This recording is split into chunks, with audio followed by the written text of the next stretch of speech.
All of the Republicans on the committee voted for it. All of the Democrats, including now Chairman Chris Dodd, voted against. But the Democrats were able to block a vote by the whole Senate. None of the Democrats would support the bill that came out of the Senate Banking Committee.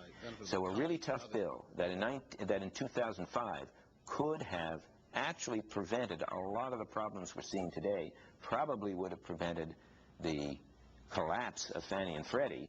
In 2006, Senate Republicans introduced another bill to deal with the mushrooming problem.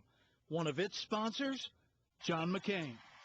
McCain made a statement on the floor of the Senate saying that it was necessary to adopt this bill. He's always been an opponent of what he called corporate welfare. And Fannie and Freddie were, I would say, the poster children for corporate welfare. But once again, the votes went along party lines. Republicans for, Democrats against. With the Democrats in the majority, the bill failed. As 2006 turned into 2007, the housing bubble was starting to burst. Bad mortgages began to default. And as the defaults started to rise, the entire portfolio of Fannie Mae and Freddie Mac was questioned. And with the entire structure heading for collapse, plenty of politicians have come around to the view that GSEs were a major contributor to the crisis, especially after major financial institutions that had invested heavily in their subprime securities began to go under. A lot of what we're dealing with today has its origins in Fannie Mae and Freddie Mac. The mismanagement of Fannie Mae and Freddie Mac, which was made possible by weak oversight and little accountability. What is tragic and lamentable is that the ensuing calamity was entirely foreseeable and preventable. Coming up, America's financial chickens come home to roost. This hour, we've told you how for years Congress failed to pass tougher oversight for Fannie Mae and Freddie Mac. That continuing lack of control allowed those two government-supported enterprises to keep pumping risky mortgage securities into our nation's financial system.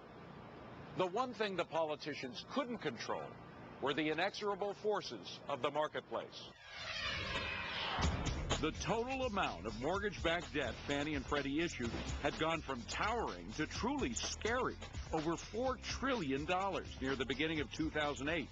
In the years from 2005 to 2007, they put about $1 trillion in subprime and other bad kinds of mortgages on their balance sheets in order, in my view, to prove to Congress that they still had a value. But if politicians would not bring an end to the recklessness, economic factors would. It now appears likely that real gross domestic product will not grow much, if at all, over the first half of 2008.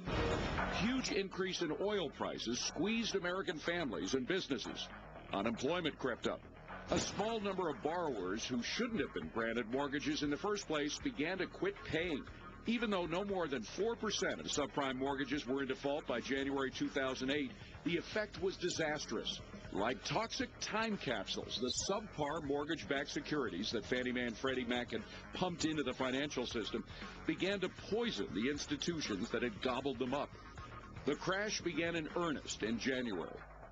Remember Countrywide Financial, whose chairman Angelo Mozillo yelled at Wall Street Journal editor Paul Gigot for questioning the mortgage mania? Well, Countrywide had also cultivated Washington power brokers with perks, including reduced interest mortgage loans to, among others, Senate Banking Committee Chairman Chris Dodd. After 6 months of increasing signs of trouble, the country's largest and most aggressive mortgage lenders suddenly changed hands. Bank of America has officially announced that they will be taking over Countrywide Financial. It is now officially a done deal. The damage done by Countrywide is enormous. 2 months later, a new wave of financial institutions started to fail. The first, Bear Stearns. After working through the weekend and the night, a blockbuster deal on Wall Street is announced. J.P. Morgan is buying out its troubled investment rival. The country's fifth largest securities firm first showed signs of trouble in mid-2007 when two of its mortgage hedge funds collapsed. By 2008, Bear Stearns was facing bankruptcy.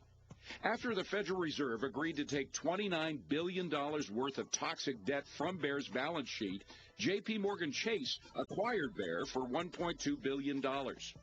We should not expect to work through this process quickly, and we should expect some bumps on the road. Bear Stearns' takeover was supposed to stem the tide. It didn't.